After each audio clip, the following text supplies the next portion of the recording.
The Olympic Games. Just the name stirs something deep within us. Perhaps it's the thrill of competition, the pursuit of human excellence. Or maybe it's the hope for unity and understanding that the Games represent. Whatever it may be, the Olympics have captivated our imaginations for millennia. Their story, however, begins not on a global stage, but in the dusty plains of ancient Greece. Imagine a world without cars, phones, or even books. A world where the only way to communicate across distances was by foot or on horseback. In this world, nestled amidst the rugged landscape of Greece, a small sanctuary emerged, Olympia. It was a place of worship, a place of gathering, and soon, a place of competition. Here, in 776 BC, the first Olympic Games were held.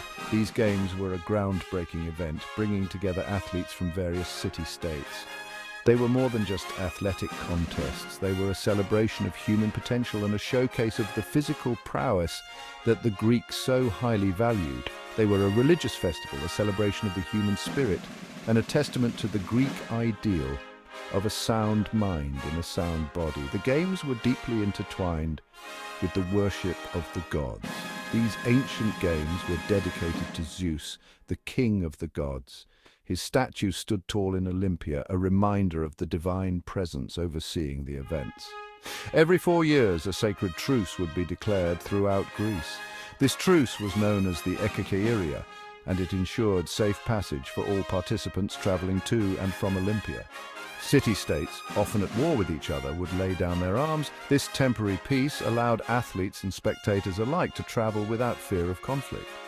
They would send their finest athletes to compete in Olympia, a symbol of unity and a testament to the power of sport to transcend conflict. The Games were a rare opportunity for Greeks to come together in peace. For over 1,000 years, the ancient Olympics flourished. They grew in scale and significance, becoming a cornerstone of Greek culture and a source of pride for all who participated. They became a cornerstone of Greek culture, a testament to their values of strength, skill, and sportsmanship. The athletes were celebrated as heroes, their feats immortalized in stories and sculptures. But like all things, even the glory of the ancient games eventually faded. The world changed, and with it the importance of the Olympics began to wane. With the Roman conquest of Greece, the Olympics gradually lost their significance. The Romans had their own games and traditions, and the ancient Greek customs began to fade into obscurity. In 393 AD, after over 1,000 years of history, the Emperor Theodosius the First, a Christian, banned the games, seeing them as a pagan ritual. This decree marked the end of an era. The once glorious sanctuary of Olympia fell silent, its temples and stadiums crumbling under the weight of time. The legacy of the ancient Olympics, however, would not be forgotten, as their spirit would one day be revived in a new form. Olympia was not just a sporting venue, it was a sacred site revered by all who visited. It was a place where the Greeks believed gods and mortals interacted, a divine intersection of the human and the celestial. Nestled in the western Peloponnese, Olympia was home to the majestic Temple of Zeus, one of the largest temples in Greece. This temple was not just an architectural marvel, but also a spiritual center. Inside stood a colossal statue of Zeus, one of the 7 wonders of the ancient world. Crafted by the renowned sculptor Phidias, this statue was a symbol of divine power and artistic excellence. The stadium at Olympia, where the games took place, was a testament to the simplicity and grandeur of the ancient world. It was a place where the spirit of competition thrived. It was a simple, elongated field, capable of holding over 40,000 spectators. These spectators came from all corners of the Greek world, united by their love for the games. There were no luxury boxes or giant screens, just the raw energy of the athletes and the roar of the crowd. The atmosphere was electric, filled with anticipation and excitement. The athletes competed naked, their bodies a testament to their training and discipline. This practice was a celebration of the human form and its capability. Victory was the ultimate prize, a symbol of divine favor and the highest honor an athlete could achieve. Winning at Olympia meant achieving eternal glory. But Olympia was more than just a backdrop for athletic competition. It was a place where culture and intellect flourished. It was a cultural hub, a meeting place for artists, philosophers, and politicians from all over the Greek world. Here ideas were exchanged and new philosophies were born. During the Games, a lively festival atmosphere prevailed. The air was filled with music, laughter, and the sounds of celebration. Poets recited their verses, philosophers debated their ideas, and artists displayed their latest creations. It was a time of intellectual and artistic exchange.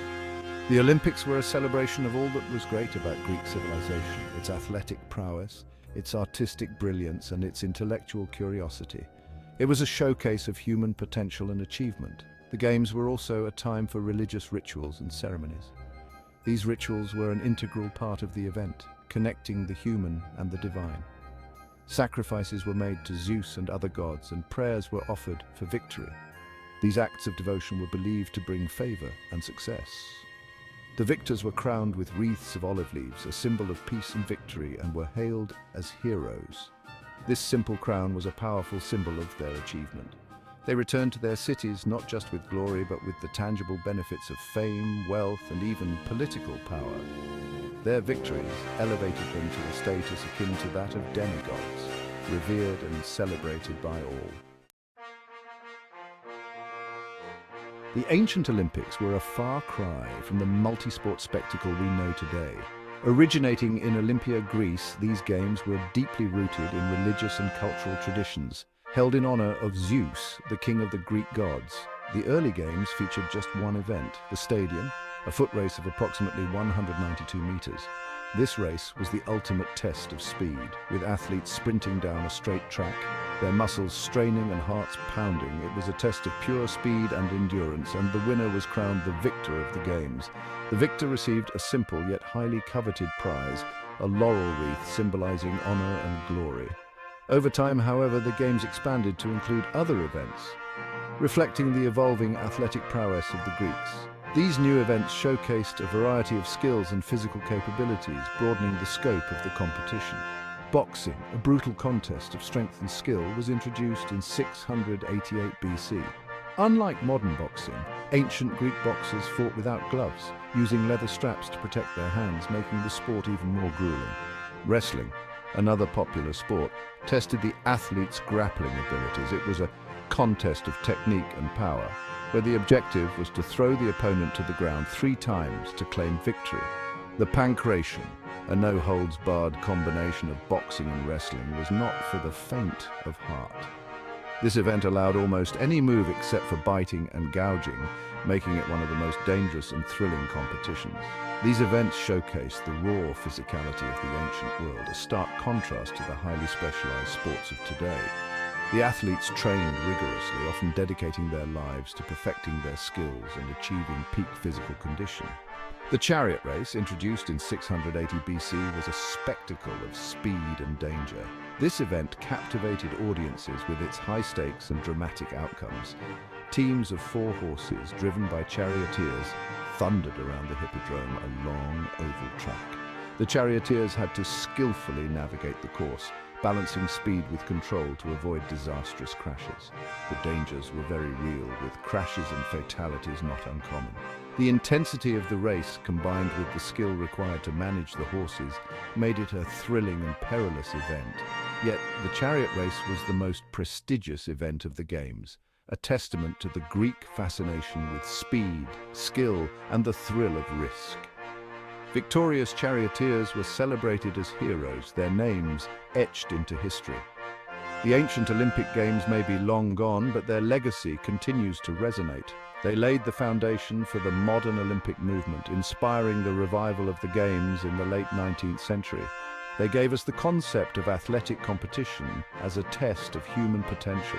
The spirit of the ancient Games lives on in the dedication, discipline, and determination of today's athletes. They highlighted the importance of sportsmanship and fair play. The ancient Greeks believed that athletic competition was not just about winning, but about striving for excellence and respecting one's opponents. And they demonstrated the power of sport to unite people, even in times of conflict.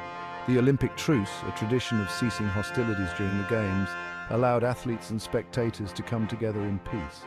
The echoes of those ancient Games can still be felt today, reminding us of the enduring power of the human spirit and the timeless allure of athletic competition.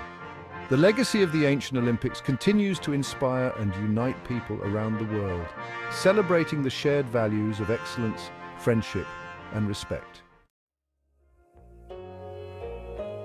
With the fall of the Roman Empire, the ancient Olympic Games faded into history. For centuries, the site of Olympia lay abandoned, its magnificent structures slowly succumbing to the ravages of time and nature. The once proud stadiums were buried under layers of earth, the memory of the Games fading into myth and legend.